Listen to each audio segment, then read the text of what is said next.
Assalamualaikum warahmatullahi wabarakatuh. Shalom, Om Swastiastu, Namo Buddhaya, salam kebajikan bagi kita semua. Hidup mahasiswa, hidup rakyat Indonesia, hidup wanita yang melawan, merdeka.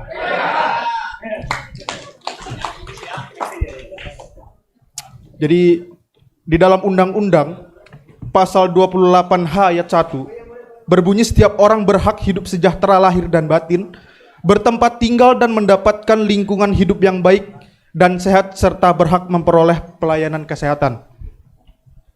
Jadi saya di sini mungkin menanggapi apa yang sudah dijelaskan oleh Bung Rocky tadi, berkenaan dengan kita tadi berbicara sekilas tentang ibu kota negara, yang kemudian saat ini tengah berlangsung dan tengah gencar-gencarnya dipromosikan. Kita ketahui bahwasanya promosinya, iklannya itu ada di mana-mana, mulai dari baliho, mulai dari iklan perumahan, sampai di televisi sekalipun kita sudah mendengar dan membaca akan hal itu. Cuman saya sendiri melihat bahwasanya di balik pembangunan yang saat ini terjadi terkait ibu kota, itu sebetulnya Kalimantan Timur ini masih memiliki segudang permasalahan. Mulai dari permasalahan lingkungan, kesejahteraan, kemudian permasalahan pendidikan, itu juga masih ada.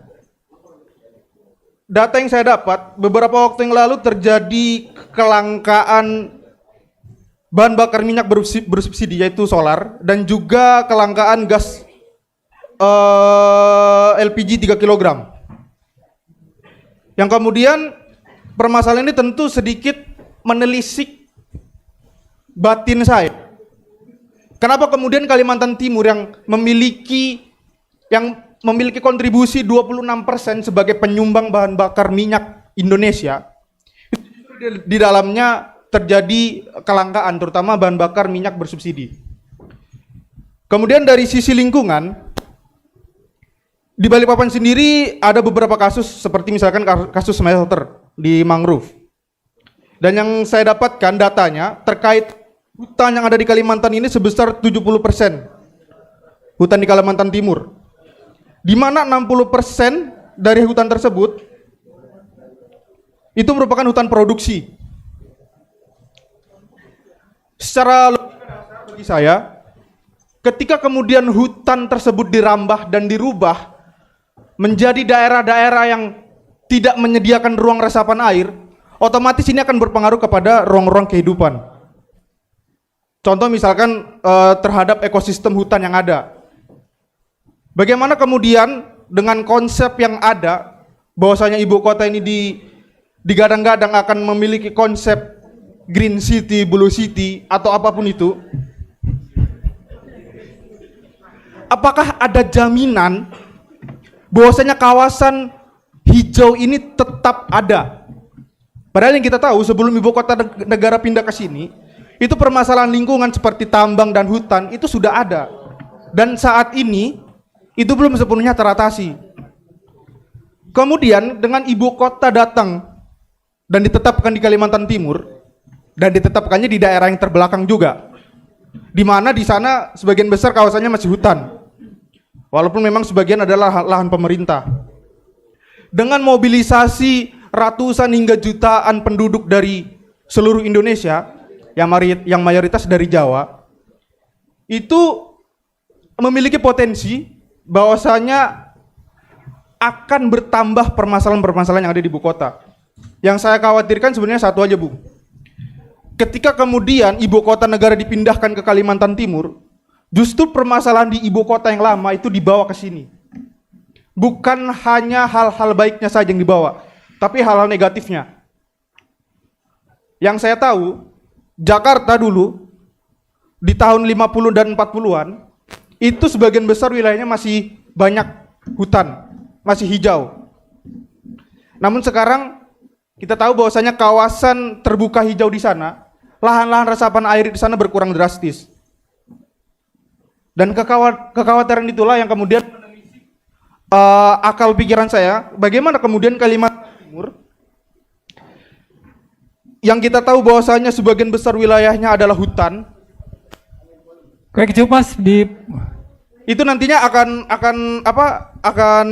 hilang. Nah, jadi sebenarnya ada satu pertanyaan yang kemudian ingin saya tanyakan. Bagaimana pandangan Bung Rocky sendiri apabila ibu kota itu tidak sesuai dengan ekspektasi yang diawalkan, yang direncanakan di awal? Apakah Bung Rocky kemudian akan menyuarakan ini lebih keras lagi? Atau seperti apa, Bung? Karena yang saya tahu juga dari masyarakat tidak sepenuhnya mendukung di Kalimantan Timur. Mungkin seperti itu, Bung. Terima kasih. Oke, jawab pendek-pendek ya. Oke, saya akan jawab lebih pendek dari pertanyaan Anda.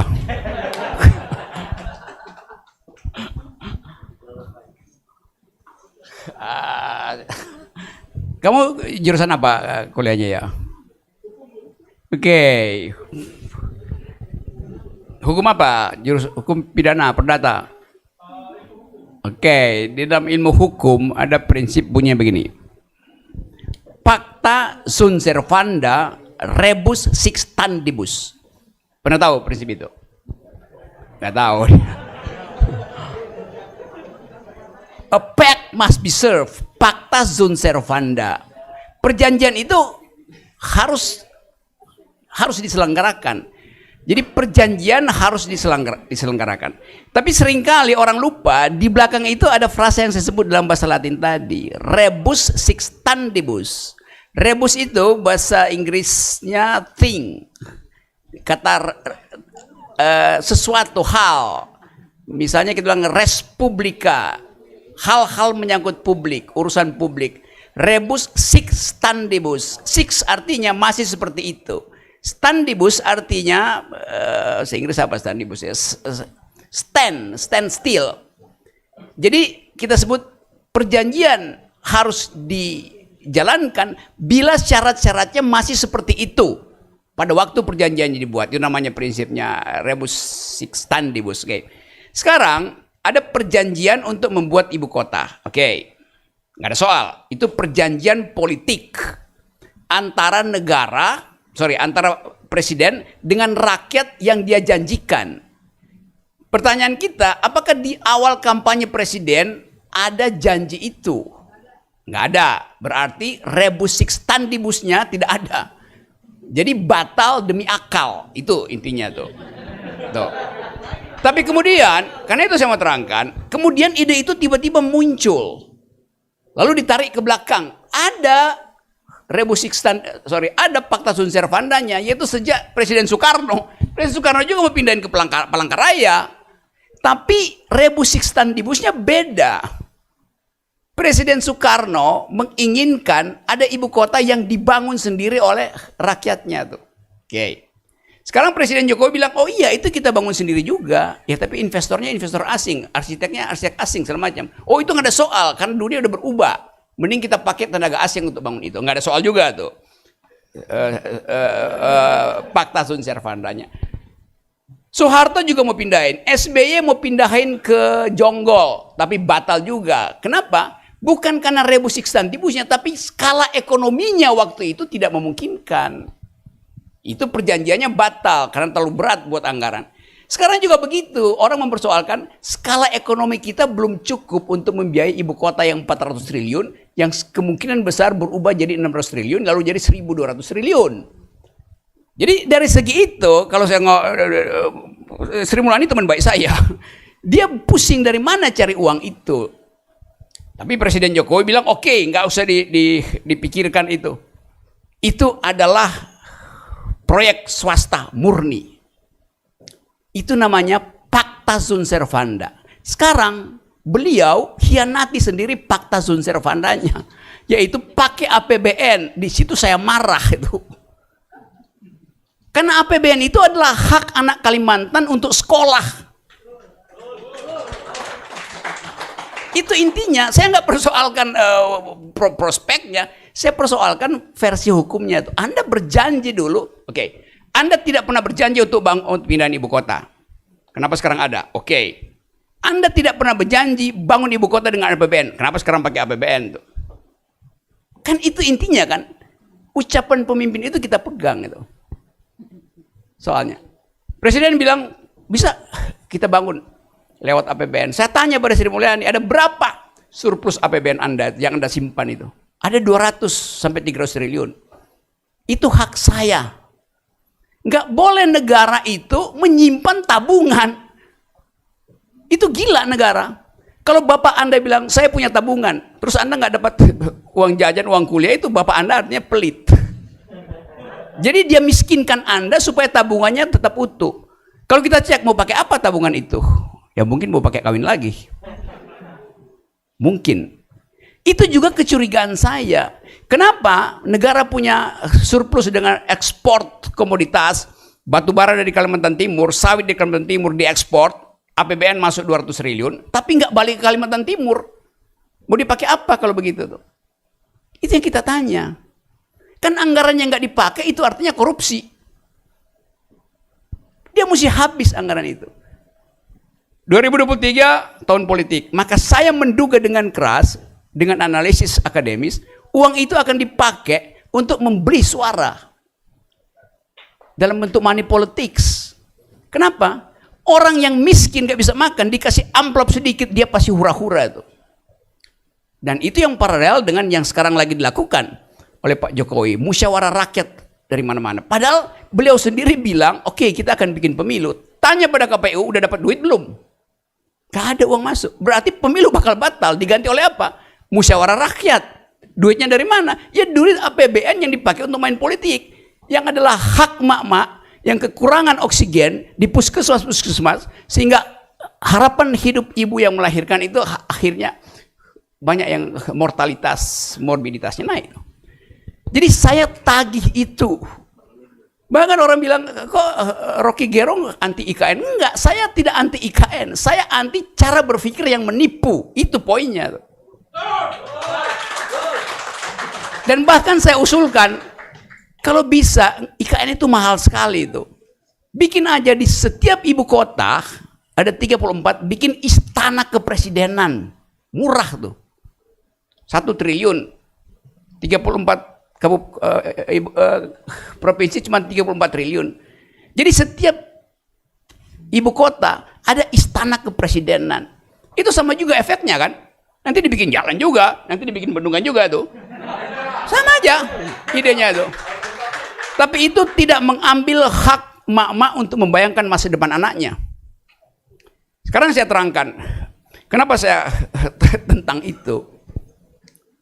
Presiden Jokowi bilang, 2045 harus dihasilkan bonus demografi.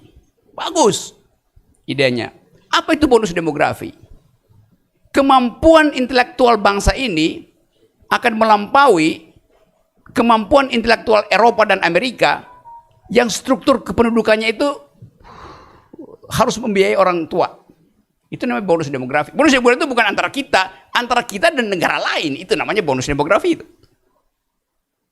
Sekarang bayangkan, Indonesia sekarang angka stuntingnya itu udah 2 digit, 11-12%. Stunting artinya anak yang kekurangan gizi, kekurangan protein, kekurangan vitamin, di usia formative years-nya, dari 5 ke 11 tahun, 10 tahun kemudian IQ-nya akan berkurang 25%. Lalu apa yang mau dipertandingkan dengan Vietnam, dengan Filipina, dengan Malaysia? Kalau dari awal stunting kita tinggi, cek angka di Kaltim, mungkin 20% stuntingnya tuh. Jadi itu yang saya sebut ketidakadilan di dalam penganggaran. Kenapa? Karena ambisi untuk memperlihatkan mercusuar yang namanya IKN. Yang saya tentang bukan IKN-nya. Dari segi environment ethics pasti saya nggak setuju. Tetapi perjanjian perdata tadi yang tidak dipenuhi itu. Tidak berjanji tiba-tiba ada tuh. Berjanji tapi lain pelaksanaannya. Janji pakai bisnis ternyata pakai APBN itu. Kan itu hak kita untuk bertengkar. Nah sekarang pertanyaan saya, di mana tempat dari 10 juta anak-anak yang stunting kekurangan gizi itu di jalan tol? Apakah mereka akan ngebut di situ bawa BMW dari Banjarmasin ke Samarinda, balik lagi ke Balikpapan, muter-muter di situ? Apakah anak-anak itu nanti akan ada di jalan tol dengan BMW? mereka akan ada di pinggir jalan tol sebagai peminta-minta pada mobil-mobil BMW yang berseliweran di situ. Jadi anggaran itu memiskinkan. Nah, saya percaya tadi Pak Rektor menerangkan bahwa itu nanti akan dibikin, ya iya, tetapi tetap APBN itu akan membatalkan ambisi. Oleh karena itu, saya lanjutkan logikanya, Presiden Jokowi minta agar supaya, bahkan dalam pidato kemarin, IKN itu adalah proyek jangka panjang. Nanti ada tahap berikut, presiden berikut harus melanjutkan IKN itu. Pertanyaan etisnya, apa hak presiden sekarang untuk mengatur presiden berikut? Kecuali presiden berikut adalah anak cucu presiden sekarang. Kan demokrasi bisa membatalkan. Tentu kita ingin supaya itu nggak batal, tetapi nggak boleh ada perintah bahwa presiden berikut harus melanjutkan pembangunan yang mangkrak oleh presiden sebelumnya. Kalau itu terjadi, artinya presiden berikut harus direstui oleh presiden sekarang. Itu bahaya bagi demokrasi itu. Itu aja. Jadi sekedar untuk bukan menjebak, melihat di mana logical fallacies dari permainan kekuasaan itu. Tapi buat keterangan kemanfaatan, itu pasti bagus, manfaat. Tetapi kita juga mesti tahu manfaat bagi kita bukan manfaat bagi anak-anak yang lagi stunting sekarang itu kan. Tapi selalu begitu, kebijakan publik itu selalu menimbulkan pro kontra, itu hal biasa. Nanti ada riset data, tapi saya ingin agar supaya ada cahaya intelektual dari teman-teman, supaya Anda, if you wanna be one of the smartest Indonesian intellectual, then you have to be well prepared by equipping yourself with logics and data. Itu intinya. Bekali dengan logika dan dengan data. Saya sumbangkan logika, Pak Rektor sumbangkan data. Maka kita ada di dalam kesamaan berpikir ketika bertengkar.